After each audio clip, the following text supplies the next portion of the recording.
جی السلام علیکم، کیا حال ہے سب لوگ؟ خیریت سے ہیں؟ پاکستان اور ایران کے درمیان جو تعلقات کی خرابی ہے یہ کس لیول تک چلی جائے گی؟ کیا پاکستان کوئی رد عمل میں جواب دے گا یا نہیں دے گا؟ پاکستان کی پالیسی کیا ہے اور اس وقت جو طاقت کے ایوان ہیں اس کے اندر کیا سوچا جا رہا ہے، یہ ہم آپ کو پوری ڈیٹیل کے ساتھ اس ویلاگ میں بتائیں گے۔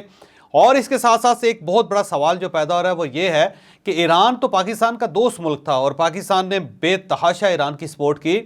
پھر ایران کو یہ قدم اٹھانے کی ضرورت کیا تھی؟ وہ کیا وجوہات تھیں جن کی وجہ سے ایران نے یہ قدم اٹھایا؟ یہ بھی ہم آپ کو پوری تفصیل کے ساتھ بتائیں گے۔ اور یہ جو جیش العدل ہے یہ کون لوگ ہیں، ان کی بیک گراؤنڈ کیا ہے اور یہ کیوں اس قسم کی ایکٹیویٹیز کر رہے ہیں، یہ بھی ہم آپ کو پوری ڈیٹیل کے ساتھ اسی ویلاگ میں بتائیں گے۔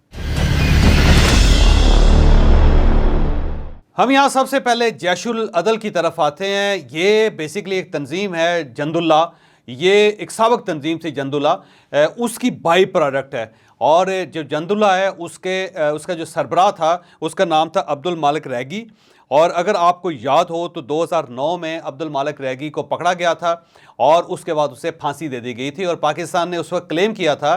کہ ایران کی ہم نے مدد کی تھی اور اسی لیے یہ گرفتار ہوا، کیونکہ عبد المالک ریگی دبئی میں بیٹھا ہوا تھا اور وہاں سے وہ کرغزستان جا رہا تھا، تو پاکستان نے بہت سپورٹ کی ایران کی، اور اس کے بعد ایران نے اسے گرفتار کر لیا۔ پھر گرفتار کرنے کے بعد اس کے خلاف ٹرائل ہوا اور پھر اسے پبلکلی پھانسی دے دی گئی تھی، اور یہ ایک بہت بڑی خبر تھی۔ اور اس کے ساتھ ہی جند اللہ تنظیم جو تھی وہ ختم ہو گئی، اور پھر اس کے اندر سے جیش العدل نکلی، جسے ایرانی جیش الظلم کہتے ہیں۔ اور جیش العدل نے پھر بہت ساری کارروائیاں کی، ایران کے اندر مسجدوں کے اوپر حملہ ہوا، ماں بار گاؤں کے اوپر حملہ ہوا، فوجی تنصیبات کے اوپر حملہ ہوا، اور جیش العدل ان حملوں کی ذمہ داری قبول کرتے رہے۔ اب سوال یہ ہے کہ جیش العدل ہے کہاں پہ؟ ایران کا خیال یہ ہے کہ یہ سیریا کے اندر بیٹھے ہوئے ہیں، عراق کے اندر بیٹھے ہوئے ہیں، اور ان کا ایک بہت بڑا جو سیگمنٹ ہے وہ پاکستان کے اندر ہے، وہ بلوچستان کے اندر چھپا ہوا ہے،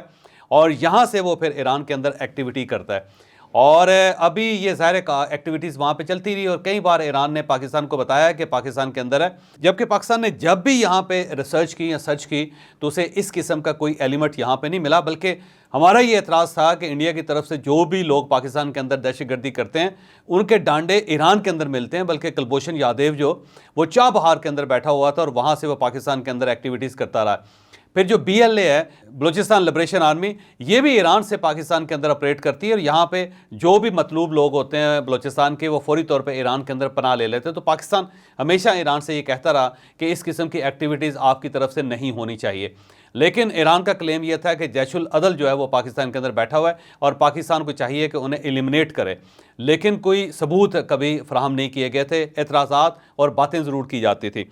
اب یہاں پہ ایک واقعہ ہوا 2020 میں، آپ کو یاد ہوگا کہ قاسم سلیمانی صاحب جو بہت بڑے فوجی کمانڈر تھے ایران کے،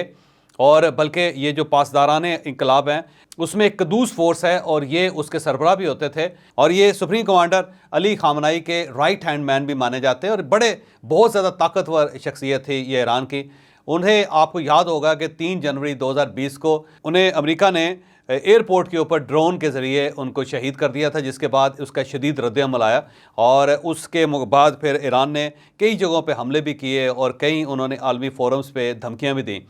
اور پھر ایران کا یہ خیال تھا کہ اس کے پیچھے بھی جیش العدل ہے، اور جیش العدل نے اس کے بعد ظاہر ہے بہت ساری کارروائیاں ایران کے اندر کی۔ پھر جو سب سے بڑی کارروائی کی گئی تھی وہ 3 جنوری 2024 کو، ابھی چند دن پہلے کی بات ہے، قاسم سلیمانی صاحب کی برسی تھی اور اس برسی کے اوپر حملہ ہوا جس میں 103 لوگ وہاں پہ شہید ہو گئے، اور اس کے بعد پھر ظاہر ہے ایران نے فوری طور پہ محسوس یہ کیا کہ ہمارے ملک کے اندر بہت ساری انٹرونشن کی جا رہی ہے، تو انہوں نے سیریا کے اوپر حملہ کیا اور اس کے بعد عراق کے اوپر حملہ کیا، اور پھر پاکستان کے اندر 2 دن پہلے حملہ کر دیا گیا۔ لیکن اب سوال یہ ہے کہ کیا واقعی پاکستان کے اوپر جو حملہ ہوا ہے اسے پاکستان برداشت کر جائے گا، خاموش رہے گا؟ میرا نہیں خیال کہ پاکستان خاموش رہے گا۔ اس وقت 2 قسم کی آراء ہیں۔ جو دفتر خارجہ ہے ان سب لوگوں کا کہنا ہے کہ پاکستان کو ابھی اپنے ہارسز کو ہولڈ کرنا چاہیے،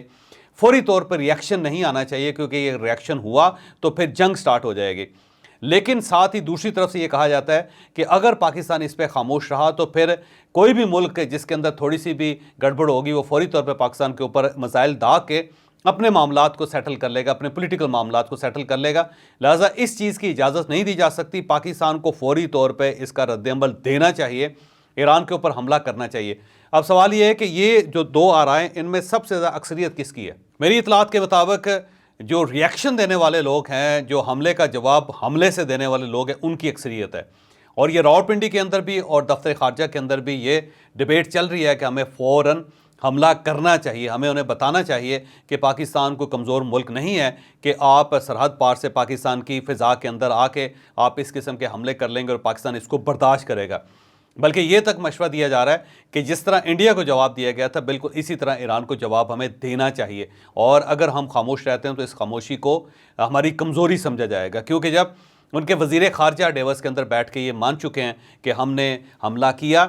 لیکن ہم نے پاکستانی لوگوں کے اوپر حملہ نہیں کیا، بلکہ جیش العدل جو ہمارے دشمن ہیں وہ پاکستان کے اندر بیٹھے ہوئے تھے، ہم نے ان کے اوپر حملہ کیا۔ اب سوال یہ ہے کہ اگر اس جواز کو مان لیا جائے تو بی ایل اے کے بہت سارے لوگ اس وقت بلوچستان سے نکل کے ایران کے اندر بیٹھے ہوئے ہیں، تو کیا پاکستان کو وہاں جا کے ان کے اوپر حملہ نہیں کرنا چاہیے؟ تو میرا ذاتی خیال یہ ہے کہ جو جواز ایران نے پیش کیا ہے اسی جواز کے اندر پاکستان کا جواز بھی موجود ہے۔ پاکستان بھی ان لوگوں کے اوپر حملہ کر سکتا ہے جو پاکستان کی سلامتی کو نقصان پہنچا رہے ہیں، تو پاکستان میرا خیال ہے آنے والے 1-2 دن کے اندر رد عمل کا اظہار کرے گا۔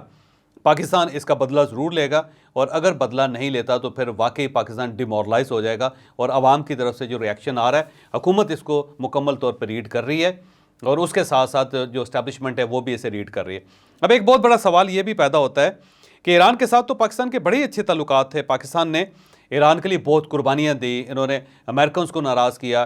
عرب ملک جن کے ساتھ پاکستان کی معیشت بھی وابستہ ہے اور زیادہ برادرانہ تعلق ہیں، ان کا دباؤ بھی برداشت کیا، پھر جو یورپین یونین ہے اس کا دباؤ بھی برداشت کیا، اور پھر جب پاکستان کے اندر حملے ہوتے تھے اور یہ حملے انڈیا سے کیے جاتے تھے اور ایران کے ذریعے کیے جاتے تھے تو پاکستان اس وقت بھی خاموش رہا، اس وقت بھی ایران کے ساتھ پاکستان نے کسی قسم کا رد عمل ظاہر نہیں کیا۔ تو پھر اچانک ایران کو کیا ضرورت پڑ گئی کہ وہ اس قسم کا کام کرے؟ تو اس میں 2 جواز پیش کیے جا رہے ہیں۔ پہلا جواز تو یہ ہے کہ مارچ میں ایران کے اندر الیکشنز ہو رہے ہیں، اور اب اس الیکشنز کے دوران انہوں نے محسوس یہ کیا کہ اگر ہم عراق کے اوپر، سیریا کے اوپر، پاکستان کے اوپر حملہ کر دیتے ہیں تو ہمیں الیکشن جیتنے میں مدد ملے گی۔ دوسرا، ان کے اندر ایک انسیکیورٹی ہے کہ اب کیونکہ جس طرح غزہ کا ایشو بنا ہے اور اس میں حماس کا عمل دخل ہے، تو ظاہر ہے یہ ایران بیسڈ آرگنائزیشن ہے، اور اس وجہ سے پورا عالم اسلام اس وقت سفر کر رہا ہے، تو ایک پورا بلاک بن رہا ہے عرب ملکوں کے اندر کہ ایران کو سمجھایا جائے اور حزب اللہ اور حماس جو ہے ان کے خلاف کارروائی کر کے ان کو ختم کیا جائے، کیونکہ اگر یہ زندہ رہتے ہیں تو پھر عالمی دنیا میں اور اسلامی دنیا میں امن قائم نہیں ہو سکتا۔ تو وہ اس کو ویسٹرن بلاک جو ہے اس سوچ کو سپورٹ کر رہا ہے۔ تو خیال یہ کیا جا رہا ہے کہ آنے والے دنوں میں اگر اس قسم کا کوئی فورم بنتا ہے تو پاکستان ڈیفینیٹلی اس فورم کا حصہ بنے گا۔ تو یہ حملہ کر کے دنیا کو بھی یہ بتایا گیا ہے، امریکہ کو بھی بتایا گیا، عربوں کو بھی بتایا گیا، ساتھ پاکستان کو بھی یہ میسج دیا گیا ہے کہ اگر اس قسم کا کوئی قدم اٹھایا گیا تو ایران پاکستان کو سپیئر نہیں کرے گا۔ تو یہ بھی ایک میسج دیا گیا ہے۔ لیکن یہاں پہ ایک بڑی دلچسپ بات میں آپ کو بتاتا چلوں کہ قاسم سلیمانی صاحب جن کی برسی کے اوپر یہ ایشو پیدا ہوا تھا، قاسم سلیمانی صاحب کی ٹریننگ پاکستان کے اندر ہوئی تھی۔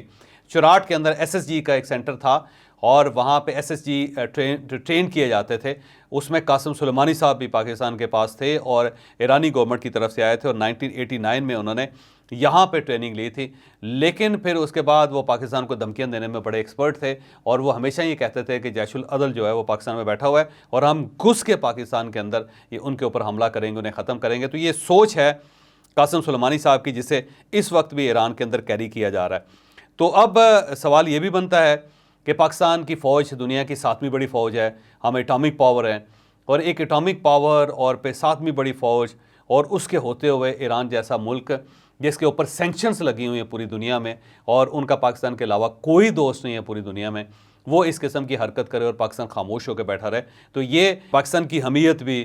پاکستان کی عزت بھی، اور جو پاکستان کی مورل ویلیوز ہیں ان کی بھی یہ توہین ہے۔ تو میرا نہیں خیال کہ پاکستان اس کے اوپر خاموش رہے گا، تو الٹیمیٹلی جواب ہمیں دینا پڑے گا۔ لیکن اب سوال یہ ہے کہ جواب کب دیا جائے گا؟ میرا ذاتی خیال یہ ہے کہ اس کے لیے شاید کوئی لمبا چوڑا انتظار نہیں کیا جائے گا۔ ایران کے اندر بی ایل اے کے جو کیمپس ہیں ان کو نشانہ پاکستان بنائے اور اسے کہے جی اگر آپ نے جیش العدل کو تلاش کرتے کرتے پاکستان کی سرزمین کو روندا تو ہم نے بی ایل اے کو تلاش کرتے کرتے ہم بھی ایران کے اندر چلے گئے، حساب برابر ہے۔ اب اگر آپ اس سے آگے چلنا چاہتے ہیں تو بالکل ٹھیک ہے، اور اگر آپ اس معاملے کو یہیں پہ نپٹانا چاہتے ہیں تو پھر موسٹ ویلکم، پھر آپ دروازے کھولیں، اپنا سفیر یہاں پہ بھیجیں، ہمارا سفیر آپ کے پاس جائے گا، لیکن پاکستان بہرحال اس کا جواب ضرور دے گا۔ یہاں ایک چائنا کی طرف سے جو اقدام کیا جا رہا ہے اس معاملے کو کنٹرول کرنے کے لیے، وہ بھی میں آپ کو بتاتا چلوں کہ چائنا جو ایکٹیو ہوا ہے وہ ایران کو سمجھا رہا ہے اور پاکستان کو بھی سمجھا رہا ہے، اور ابھی تک اگر پاکستان کی طرف سے کوئی رد عمل نہیں آیا تو وہ چائنا کی وجہ سے نہیں آیا، کیونکہ چائنا درمیان میں اور پاکستان کو سمجھانا چاہ رہا ہے، وہ چاہ رہا ہے کہ یہ صورتحال مزید خراب نہ ہو، اور اس کی پوری کوشش ہے کہ ایران اس کے اوپر معذرت کرے، لیکن سرحد سے ایران معذرت کرتا ہوا نظر نہیں آ رہا۔ تو جب اس طرف سے معذرت نہیں آ رہی تو پھر پاکستان کو ڈیفینیٹلی جواب دینا پڑے گا، اور جواب میرا خیال ہے دینے کے لیے پاکستان اس وقت تیار بیٹھا ہے۔ یہاں پہ پاکستان تحریک انصاف کے کچھ یوٹیوبرز ہیں اور سوشل میڈیا ایکٹیوسٹ ہیں، ان کے بارے میں بھی بات کرتا چاہوں کہ وہ اس اپارچونٹی کو بہت گریب کر رہے ہیں، اور وہ یہ سمجھ رہے ہیں کہ پاکستان کی اسٹیبلشمنٹ کی بڑی بے عزتی ہوئی ہے اور اس کا وہ جشن منا رہے ہیں۔ تو پاکستان کو ان کو بھی کنٹرول کرنا پڑے گا کہ جب اس قسم کے حالات ہوں اور باہر بیٹھ کے ہمارے ہی دوست، ہمارے ہی ملک کے لوگ اس قسم کی باتیں کر رہے ہوں، تو پھر پاکستانی اسٹیٹ کو تھوڑا سا ایکٹیو ہونا پڑے گا۔